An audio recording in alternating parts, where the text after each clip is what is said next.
Hey, this is the Fight Nerd, and joining me now is El Guapo himself, Bas Rutten. Bas, how's it going today? We're doing awesome. The sun is back in California. Lovely place to be. Now, starting this Friday, March 25th, Mauro Ranallo is going to be joining you as the new host of Inside MMA on AXS TV, and I know that you and Mauro have known each other for a long time, so how excited are you to have him on the show with you? I'm super excited. You know, when I heard this news, it was really good news. It's sweet and sour. You know, it's sour because I knew that Kenny was going to be very, very busy with his commitment for NBC, for all the boxing and Olympics and everything that is coming up. But, you know, to hear that they want to get Mauro, you know, my old buddy, who's a great buddy, of course, now as well, that was really good news. Now, what changes do you think the show is going to go through now that you guys have Mauro on board? We don't know yet. We're going to see. We're going to keep the same format, and then we're going to see where the show is going to carry us. So this Friday, we'll figure it out, and whatever people enjoy, we're going to do more of that, and what they don't, we do less of that. You know, I think that's the best way to go at it. Are you guys going to be able to actually run this show without trying to make each other laugh the whole episode? You know, that I guarantee you that will happen, but we'll see. He's a character, man, Mauro. If Mauro is going to be Mauro, if he's going to be allowed, you know, then people are going to be in for a crazy ride. A really good ride, but a crazy one. I'm sure you're aware that Mauro is also doing a WWE SmackDown, so have you started watching that program as well? No, I haven't yet. You know, I watched, of course, I watched something because when Mauro is on, you know, like when boxing is on tomorrow, I'm watching the boxing, whoever boxes, even if I don't want to watch, because I think it's so cool that I put him into business, and now he's doing the biggest sport on the planet. You know, so finally other people, you know, can see his talent. That was the only thing with me, because to me he's always saying, oh, thank you, boss, for helping me out. Thank you. I said, dude, if you would have sucked, I could have never done it. You know, I knew you were a talent, and that was the only reason I gave his name to the Pride Fighting Championship people when they got rid of Steven Quadros, and, the rest is history. Now, aside from Inside MMA, you guys also do a podcast together, so tell us about that show and what you guys do differently there as opposed to what's going to happen on Inside MMA. We have different guests, you know. Of course, we have martial artists as well, and mixed martial artists, but we try to do everything with comedian, actors, you know, everybody, other professional athletes. It doesn't need to be really combat sports. So that is different. And then we just talk about everything, something that we don't do on Inside MMA as well. On Inside MMA, we focus, of course, on martial arts. And on our podcast, we talk about the Trump, the whole Trump saga that's going on right now, and all the other stuff that's happening in the world. I'm pretty sure we're going to talk about Belgium right now, you know, with all the crap that came out yesterday again. Yeah, very, very sad news. But let's stick with some MMA stuff, though, for our listeners out there. Now, let's talk some current events, in fact. This past weekend, we saw Mark Hunt knock out Frank Mir at UFC Fight Night 85. So what do you think is next for Mark Hunt, and do you think he has what it takes to become a UFC heavyweight champion? You know, I read his book, Mark Hunt's book, and it's what a ride he has, and what an experience he went through in his life, ups and downs and ups and downs. And one of the biggest experiences with him is that he doesn't train for a fight. Now, if he does prepare for a fight the correct way, the guy's a freaking Terminator. He is a Terminator even when he doesn't train, but then he's really good. So with him, it's all about how is he, in what spot is he? If he is in a good spot and he can train 2 times a day for a full training camp, yeah, I can see him go really far. I mean, the man is 42 years old. I mean, do you think that's going to affect any of this at all, or is that even just a number to him? That's just a number to me. You know, when I was 42, I had my last fight, and all my reflexes, everything was there. I did not have a problem. I had a problem with all my injuries, but you know, he's one of those. He's Samoan guys, man.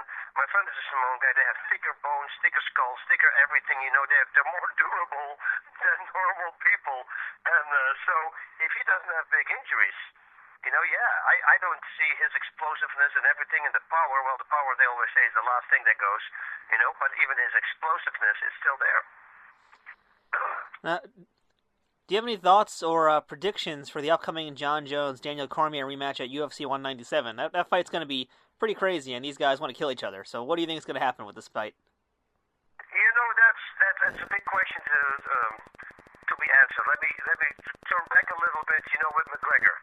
With McGregor, and with Rousey. Once we saw Rousey lose her cool at the weigh-in, something happened there, and it's right away. A friend of mine was here at my house, and I showed it him, and he goes, "With the Rousey fight, he goes, she's gonna lose."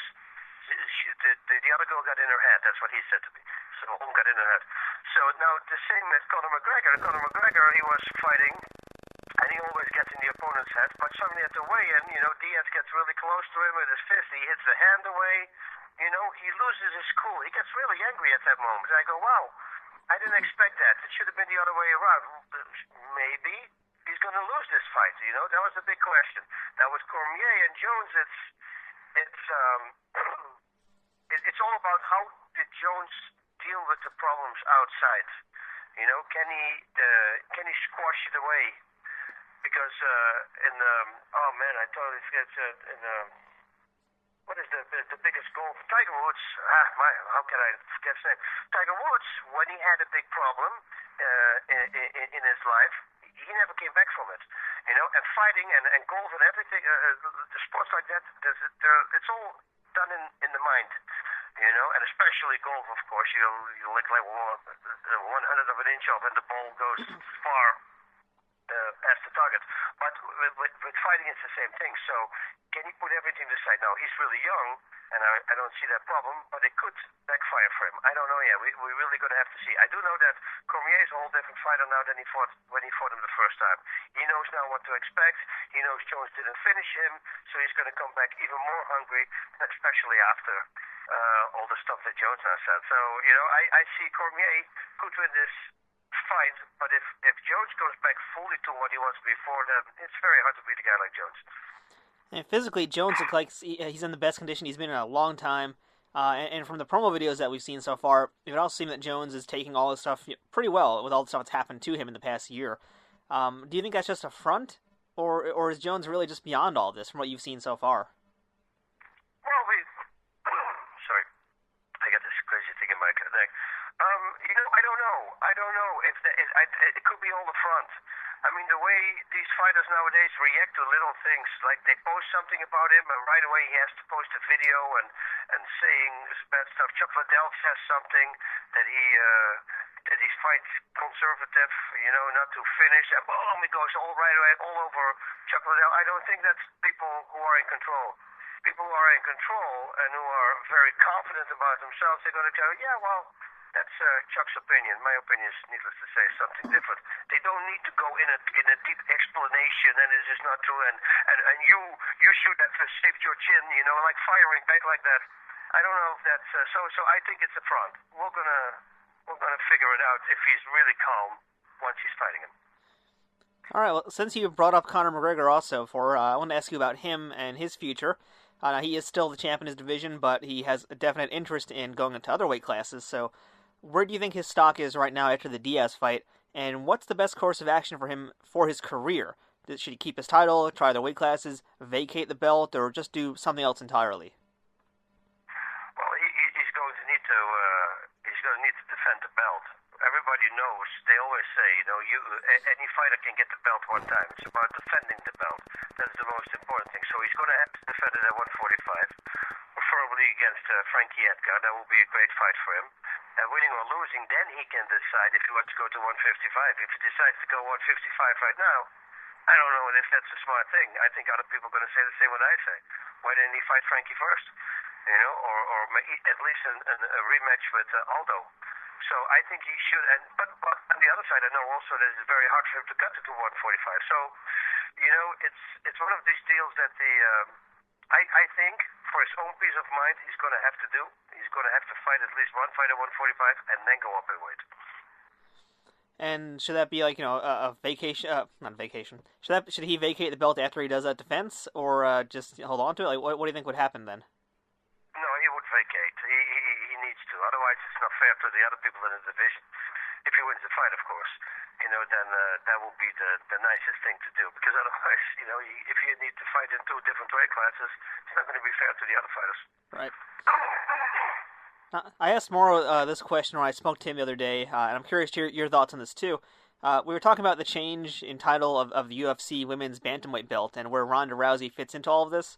So my question is, where do you see her fitting into this division now? And more importantly, how much longer do you see her staying in the MMA world? Rousey, a lot of people already think that she's not going to fight anymore. Her ex-coach, Jimmy Pedro, the judo coach, said right away after the loss, I know her and she's not going to fight anymore. So these things from people coming that were very close to her, then you almost start to believe that. I see a different kind of Rousey. I see a highly competitive Ronda Rousey. I always see that person. She cannot let things go. Somebody said something bad, she cannot let it go. But that's all because she's highly competitive. Now, with that said, if she's highly competitive, for herself, she's going to have to fight. And she's going to have to fight both fights. More important for her is the Holly Holm fight. That's the most important for her. Winning or losing doesn't matter. Not even a title fight against Miesha Tate. She beat Tate twice. Can she do it again? Well, we're going to find out because she had a big dip as well in her career. But the fight that for her is the most important one is to fight Holly Holm. So if she's going to face Tate right now, even if, and let's say she wins that fight, she's going to have to face Holly Holm. If she fights Tate and Tate beats her, I think also she still is going to have to fight Holly Holm. I truly believe for her own peace of mind, that will be the best. Otherwise, she's going to grow old and realize she made a mistake. She should have done that sooner, and now she's not capable of doing it anymore, and it's going to haunt her. So essentially, the revenge fight is more important than chasing the belt right now. Yeah, that's what I think. Okay. Do you have any thoughts about Georges St. Pierre? We saw him pop up at UFC 196, and word is he was going to challenge Conor for UFC 200. Do you see GSP coming back? And if so, who do you match him up against in his first fight back? Yeah. Well, once you start challenging somebody in 170, at 170, Conor McGregor, he wants to challenge him then? That's like, come back and fight Diaz then at least. So, okay, and I understand Diaz doesn't want to do it because he wants his brother to fight him. But fight the current champion, I mean, you were undefeated for such a long time. I don't come back and just fight the current guy or the number one guy and then fight the current champion. That's what I would think would be the best plan of attack for him. I mean, do you think that GSP was supposed to actually come in there and call out Conor, and then once Diaz won, he just had no interest in that fight? Yeah, I think that's weird if that happens. So that happens? I didn't even know that. That's crazy. And then, but also a day later, I think it was Firas Zahabi, right? He was twittering that he should fight Nate. But then Nate countered back with saying, no, those are my brother's fights. My brother's going to come back, and he's that weight class. I rather want to fight at 155. So bizarre. Well, I mean, I'm sure a Diaz and GSP rematch would still sell a lot of tickets, though, either way. Oh, yeah. No, it will still. Everything with George, those are big numbers. I know. Now also with Diaz, I think he gained a lot of fans with this fight. Oh yeah, Diaz. Both brothers have a very growing fan base, and especially now Nate more so. Yeah, they're funny guys. Always really like these guys. They just say whatever they want to say. It's hilarious. I know. I wanted to ask you also about a guy that you fought in your career a few times, Ken Shamrock. He's had a very long career in the sport, and it seems like that career is never going to end. Not long ago, he just fought and lost to Hoist Gracie in Bellator, and he was supposed to fight Dan Severn this past weekend, but that fell through because of all sorts of issues. And then just recently, he tested positive on his post-fight drug test from that Hoist fight. So my question to you is, why do you think Ken wants to keep fighting? And I feel like I've asked you this before, but should he hang up the gloves for real now, and for real? Because it's been probably multiple times that Ken's already retired now. Yeah, he should have done it a while ago. But I'm not the person who can say that to him. Ken tells me personally in interviews that he enjoys training and he enjoys competing. So we can say, hey, you shouldn't do that. But he doesn't mind. Apparently, he doesn't mind the winning or losing. He wants to fulfill his needs, and what he needs is to compete and to train. So I can understand where he comes from. He just doesn't want to let it go. It's very hard to let go. It was very hard for me to let go, and for me it was much easier because I had a lot of injuries, which made training really a nightmare. So that's why I didn't want to do it anymore. But if he doesn't have that, that's the problem. But I also read that he got caught for something like that you use for treatment against opiates, and then a steroid. So there's two things going on right there. And if that's for against opiates, that means that does he have an opiate addiction then? Or what is? There's something going on in his life. He needs to make sure that that is first taken care of, and then think about fighting again. Because the last fight he didn't lose. He got kneed in the pills. I don't care what other people say. That I saw as well. But unfortunately, they won't do a rematch for them. Yeah, that is very true. I completely agree with you. I don't know why they ended that. I don't know what happened still. It's still one of the most bizarre things we've seen it happen in Bellator.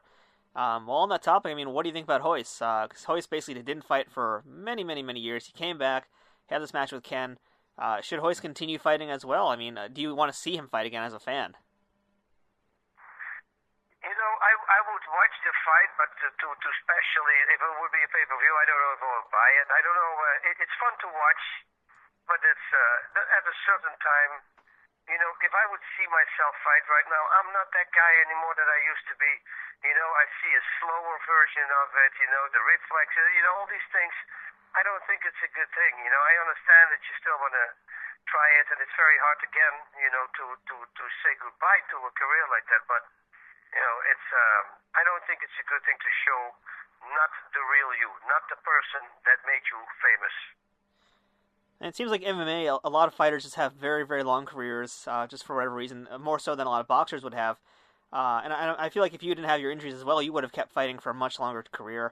What do you think, about MMA fighters and the idea of retirement? Because it just seems like something that MMA fighters have not really completely wrapped themselves around yet. With guys like Randy, with Mark Hunt fighting at 42. So what do you think about that idea, that concept? I think what people that's still every time it blows me away. They're over there in New York where they say, and MMA is violence and it shouldn't be here. It's much more safer than boxing. And the question that you're asking me right now, that again proves it. We have way less wear and tear on our head and on our body because a lot of them is with submissions. They train on submissions. So half the time of training is submissions. The other one is striking. So you cut down the training time already in half. With striking, with boxers, it's 100%. So they spar every day, and everything goes to the head. That's where you get the real injuries. And it's not with MMA. And I truly believe that's why you have fighters way older that can still compete. Because now they can choose also, if like a Randy Couture, if he says, I'm going to fight a great striker, well, he's a great wrestler. This guy will take you down. He's going to break it. He's going to bring it to an area where he's very comfortable because he did that his whole life. And he's able to do that because of his long wrestling career. So with him being older, but still be able to do that, he can take the fight to wherever he wants to bring it. That's why I truly believe that. I'm happy you asked that because that's a proof in the pudding again that MMA is safer than boxing. I don't know. What do you think about changing or banning the weight cutting process in mixed martial arts? We know ONE FC has already started to work on bettering that process. Do you have any opinion on the topic, or is it really just a necessary evil that we have to have in combat sports? It's a necessary evil. It's been everywhere. It's been in horse racing. I mean, it's been in wrestling. It's been in a lot of sports, and they're used to that. And in boxing, there's now such a big problem because they have way more weight classes than MMA has. So they could just take the weight class the closest to their natural weight, I guess. But in MMA, unfortunately, there's always people think when they lose that it's not because of me. No, it is because the other guy was stronger because he cuts more weight. It's funny how people's minds work. They never blame it on themselves. It's always somebody else or because of another reason. Thankfully, I never did that. I knew that, no, I'm not good enough. Let's work on that because that's the most important thing. I think in MMA they will start realizing that. I think with the IV ban, they are going to realize it. But I think a weight cut, if it's done right, the correct way, I don't think it's dangerous at all. They just have to need to seek the help of a professional. All right, now I want to ask you one last question, and that is about Kevin Randleman, who unfortunately passed away in February. You guys fought UFC 20. And so I just want to ask you, had any stories or any moments you wanted to share about Kevin on the show? I have this whole bunch of stories that I already had out there in the open.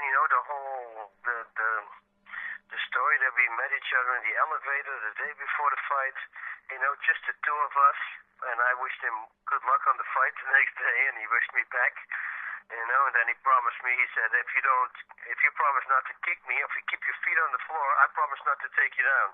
I go, okay, that's a really weird thing, so you go into a fight and you know that's never going to happen, and especially he invited me right away to kick his leg, so that threw me off the game plan right there, but just the fact that we had that conversation before the fight, and then after the fight he came running to me like fake upset, like he was acting like he was upset, but he wasn't, as a joke. He says, well, look at my head, man, look what you did, I got all these stitches here on top of my head. He took his hoodie off, of his beanie, whatever he was wearing, and I'm looking at him, and my face is a mess, right? Both eyes are black and blue, my nose is bent, and I look at him, I go, are you serious, dude?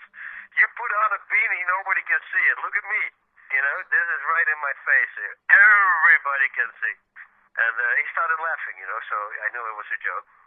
But that's just the guy he was. He was just a super energetic guy. We had such a great time with him. Also in Japan, all the stories that he has, together with Coleman, and Mauro Ranallo was actually there. We had some, we saved him one time, Mauro, that is, from Enson Inoue. He was, where was it? I think it was Mauro's hotel room. We bought a bunch of beers and we were there with a bunch of fighters, and Enson was there.